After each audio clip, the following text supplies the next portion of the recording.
Hello guys, प्रेमावी sociology point में आपका स्वागत है। समाजशास्त्र विषय की जानकारी के लिए हम अपनी क्लास को आगे बढ़ाते हैं। आज हम एक बहुत ही महत्वपूर्ण टॉपिक लेविस कोजर के विषय में जानेंगे। लेविस कोजर संघर्षवादी विचारक हैं और इन्होंने संघर्ष के द्वारा सामाजिक संतुलन की बात की है। संघर्षवादी विचारक लेविस कोजर का जन्म 27 नवंबर 1913 में जर्मनी में हुआ था तथा इनकी मृत्यु 8 जुलाई 2003 में हुई थी। इन्होंने डॉक्टरेट कोलंबिया विश्वविद्यालय से तथा अध्यापन शिकागो विश्वविद्यालय से किया है।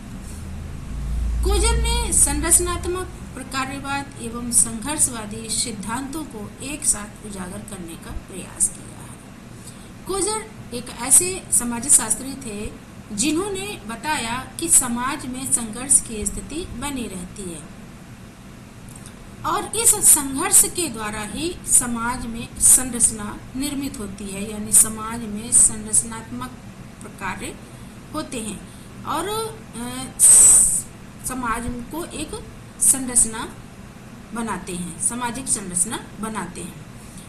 कहते हैं कि समाज में जब व्यक्ति की आवश्यकताएं पूर्ण नहीं होती हैं, अर्थात जब वो अपनी आवश्यकताओं को पूर्ण करने के लिए समाज में संघर्ष करते हैं और संघर्ष की स्थिति उत्पन्न होती है, तब संघर्ष जब समाज में होता है तो ये संघर्ष निरंतर नहीं रहता है।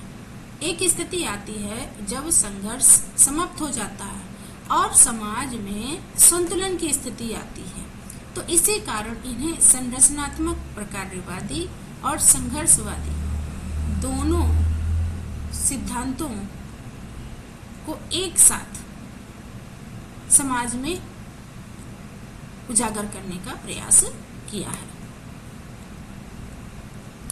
कि समाज में इन संघर्ष के माध्यम से ही प्रकार होते हैं और सामाजिक संरचना बनती है, सामाजिक संतुलन होता है। चलिए अब हम आगे जानते हैं। कोजर ने अपनी पुस्तक फंक्शन ऑफ सोशल कॉन्फ्लिक्ट 1956 में जो आई थी, प्रकाशित की थी इन्होंने, उसमें प्रकारवादी दृष्टिकोण दिए हैं।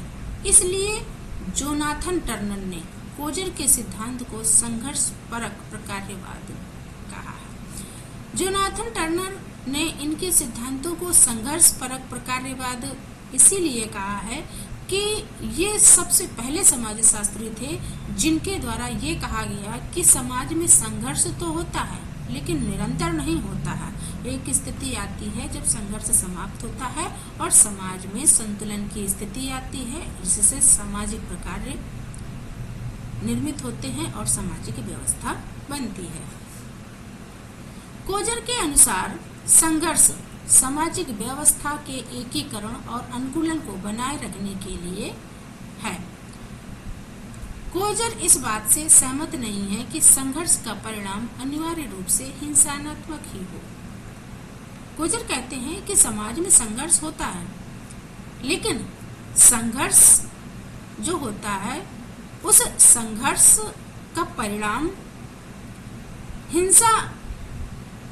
हिंसात्मक हो ऐसा जरूरी नहीं है।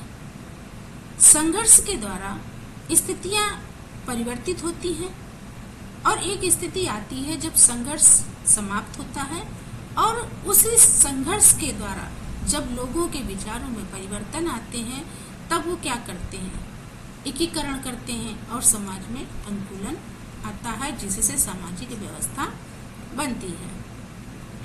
तो कोजर का मानना है कि जरूरी नहीं है कि संघर्ष का परिणाम हिंसात्मक ही हो। सामाजिक व्यवस्था में ऐसी प्रक्रियाएं भी कार्य करती हैं जो एकीकरण एवं अनुकूलन हेतु प्रयास करती हैं। जैसे हम किसी आंदोलन को ही ले लें, आंदोलन किए जाते हैं तो किसके द्वारा किए जाते हैं, संघर्ष के द्वारा किए जाते हैं। अब ये संघर्ष हमारा वैचारिक भी हो सकता है, हिंसात्मक भी हो सकता है। तो जरूरी नहीं है कि इस संघर्ष का जो परिणाम हो वो हिंसात्मक ही हो, क्योंकि संघर्ष जो होते हैं वो निरंतर नहीं चलते हैं। एक स्थिति आती है, उस संघर्ष को समाप्त हो किया जाता है और संघर्ष के बाद स्थिति जब बनती है तो उस संघर्ष के द्वारा समाज में वैचारिक एकीकरण होता है और सामाजिक अनुकूलन बनता है। यानी उस आंदोलन के द्वारा समाज में परिवर्तन होता है और अपनी आवश्यकताओं को व्यक्ति पूर्ण करता है, अपनी इच्छा को समाज के से मनवाता है और सामाजिक संघर्ष को समाप्त करता है। तो इसलिए कोजर कहते हैं कि संघर्ष एकीकरण और अनुकूलन की स्थिति समाज में लाता है। कोजर का मानना है कि संघर्ष असहमति एवं विघटन उत्पन्न करता है, लेकिन इसको एकीकरण लाने वाली प्रक्रिया के रूप में हमें देखना चाहिए। कोजर ने संघर्ष के दो टाइपोलॉजी बताई हैं।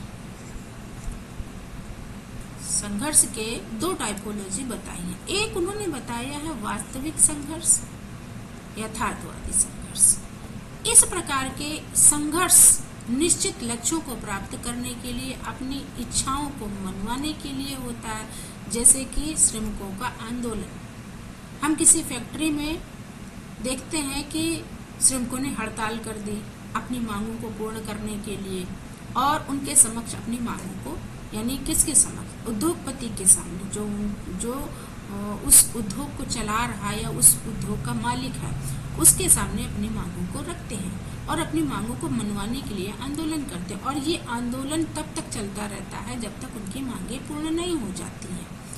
तो इस आंदोलन को कोजर ने वास्तविक और यथार्थवादी संघर्ष कहा है कि अपनी इच्छाओं को मनवाने के लिए जो आंदोलन किए जाते हैं वो वास्तविक और यथार्थवादी होते हैं, जैसे कि श्रमिकों के आंदोलन। फिर उन्होंने दूसरा बताया है अवास्तविक गैर यथार्थवादी संघर्ष। इसका कोई स्पष्ट लक्ष्य तथा ना कोई विशिष्ट परिणाम होता है। इसका मूल कारण व्यक्ति के संयोगों को माना जाता है, जैसे सांप्रदायिक दंगे, जातिगत झगड़े आदि होते हैं। तो ये जो संघर्ष अवास्तविक और गैर यथार्थवादी संघर्ष है, इसमें व्यक्ति क्या करता है कि अपने जातिगत झगड़े होते हैं जो समाज में अक्सर भड़काऊ स्थिति उत्पन्न करते हैं, सांप्रदायिक दंगे होते हैं जो समाज में विचलन उत्पन्न करते हैं। ये जो होते हैं, ये व्यक्ति के जब अपने संवेगों पर काबू नहीं कर पाता है, अपने संवेगों पर काबू नहीं कर पाता है, अपने आप पे नियंत्रण नहीं कर पाता है, ऐसी स्थितियों में ऐसे संघर्ष होते हैं। किंतु ये संघर्ष भी निरंतर नहीं रहते हैं। ऐसे संघर्षों को अवास्तविक और गैर यथार्थवादी संघर्ष कहा है। वास्तविक संघर्ष के अंतर्गत कोजर ने दो प्रकार के संघर्ष बताए हैं, जिसमें इन्होंने बताया है कि वास्तविक संघर्ष के अंतर्गत एक होता है आंतरिक संघर्ष और दूसरा होता है बाह्य संघर्ष। आंतरिक संघर्ष में कोजर कहते हैं कि यह समूह के अंदर उत्पन्न होता है, समूह को स्थायित्व देता है। आंतरिक संघर्ष को कोजर ने सेफ्टी वाल्व कहा है। संघर्ष जितना आंतरिक होगा उतना ही मजबूती और एकता आती है। तो आंतरिक संघर्ष का एक उदाहरण हम, जैसे श्रमिकों के आंदोलन होते हैं, इन श्रमिकों के आंदोलनों में जो श्रमिक होते हैं वो क्या करते हैं कि आपस में संगठित हो जाते हैं, एकत्रित हो जाते हैं, उनमें एकता उत्पन्न हो जाती है। और जब उनमें ये एकता उत्पन्न हो जाती है तो उनमें क्या होता है कि शक्ति बढ़ जाती है, एकता की शक्ति बढ़ जाती है, जिसको इन्होंने आंतरिक शक्ति और आंतरिक मजबूती की बात कही है और जिसे ही इन्होंने सेफ्टी वॉल्व कहा है कि जो आंतरिक शक्ति होती है, आंतरिक मजबूती होती है, ये इनका सेफ्टी वॉल्व की तरह कार्य करता है, यानी इनका सुरक्षा का काम करता है, क्योंकि इनमें संगठन होता है, इनमें संगठित एकता होती है, जिसे इन्होंने आंतरिक संघर्ष कहा है। उसके बाद इन्होंने बाह्य संघर्ष की बात की है।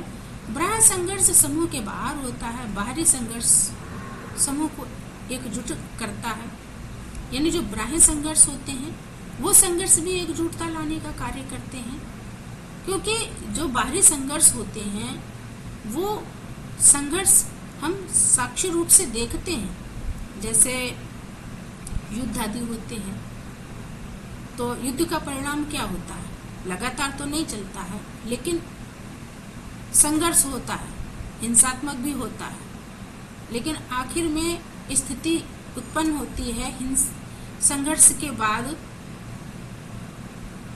उसमें अनुकूलन की, जिससे सामाजिक परिवर्तन होते हैं। तो कोजर के अनुसार संघर्ष का परिणाम सामाजिक परिवर्तन के रूप में परिलक्षित होता है। अर्थात कोजर संघर्ष को सामाजिक परिवर्तन का कारण मानते हैं, सामाजिक अनुकूलन का कारण मानते हैं और सामाजिक व्यवस्था मानते हैं कि संघर्ष के द्वारा समाज में अनुकूलन, समायोजन और सामाजिक व्यवस्था होती है। अब हम लेविस कोजर की बहुत ही महत्वपूर्ण पुस्तकों के विषय में भी जान लेते हैं। तो लेविस कोजर की पुस्तक है मास्टर्स ऑफ सोशियोलॉजिकल थॉट, 1971 में प्रकाशित हुई थी। दूसरा सोशियोलॉजिकल थ्योरी 1964 में प्रकाशित हुई थी। तीसरी मैन ऑफ आइडियाज 1964 में प्रकाशित हुई थी।